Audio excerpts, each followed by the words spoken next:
Hello বন্ধুরা, কনুষ kitchen থেকে সকলকে স্বাগত জানাই।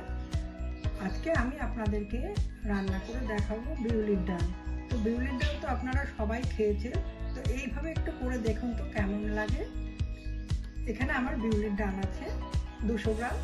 এবার এই ডালগুলোকে আমি একটু শুকনো কড়াতে ভালো করে একটু ভেজে নেব। তারপর এটাকে আমি প্রেসার কুকারে একটু সিটি মেরে নেব।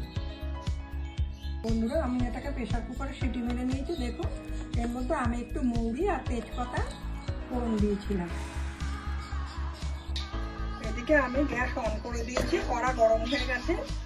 তেল দিয়েছিলাম কড়াতে, তেলও গরম হয়ে গেছে। এবার আমি এর মধ্যে একটু শুকনো লঙ্কা আর তেজপাতা ফোড়ন দিয়ে দেবো। এবারে এর মধ্যে দিয়ে দেবো আমি পেঁপে, আমি কুটে রেখেছিলাম পেঁপে, ডুমো ডুমো করে পেঁপে কেটে রেখেছিলাম সেগুলো এর মধ্যে পেঁপে দিয়ে দিলাম। এবারে আমি দিয়ে দেবো ডুমো ডুমো করে কুমড়ো কেটে রেখেছিলাম, এর মধ্যে কুমড়ো দিয়ে দেবো।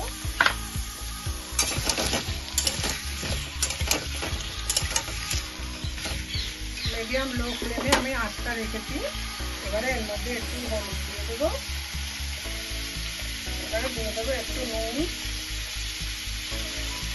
2 চামচ নুন দিয়ে দিলাম। আবার একটু নাড়াচাড়া করে নেব। এবারে এটাকে আমি একটু ভাজা ভাজা করে নেব। ভাজা ভাজা হয়ে গেছে বন্ধুরা। এবার আমি এর মধ্যে গোটা টমেটো দিয়ে দিলাম, গোটা ঢেঁড়স দিয়ে দিলাম।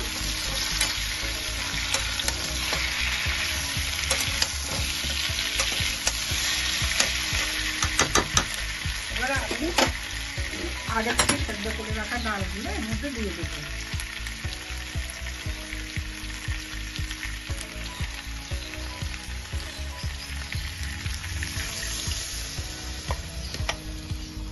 আপনারা এইভাবে বাড়িতে বানিয়ে খাবেন বন্ধুরা। কমেন্টে আমাকে জানাবেন আপনাদের কেমন লাগলো। এবার এটাকে আমি 10 থেকে 15 মিনিট এটাকে আমি হতে দেব। এবার এটাকে আমি একটু ঢাকা দিয়ে রেখে দেবো। সামান্য একটু জল আপনারা দিতেও পারেন, নাও দিতে পারেন। আমি একটু সামান্য জল দিয়ে দিলাম এর মধ্যে। অনেকে আছেন ঘোলা একদম ঘন ডাল খেতে ভালোবাসে, অনেকে আছেন একটু পাতলা ডাল খেতে ভালোবাসে। এবার আমি এটাকে 10 মিনিট ঢেকে রাখবো। বন্ধুরা, আমি ঢাকনা খুলে ফেলেছি, আমার 10 মিনিট হয়ে গেছে। দেখুন আমি কত কাজ সেরে এলাম।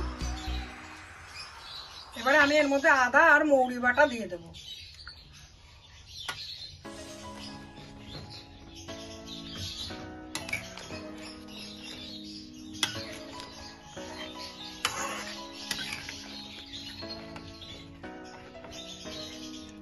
হয়ে গেছে বন্ধুরা, এবার আমি এটা নামিয়ে ফেলবো।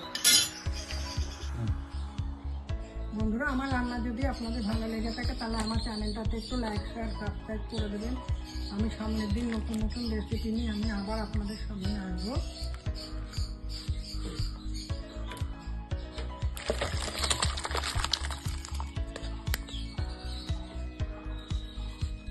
তো আজ আমার রান্না এ পর্যন্তই বন্ধুরা। সামনের দিন আবার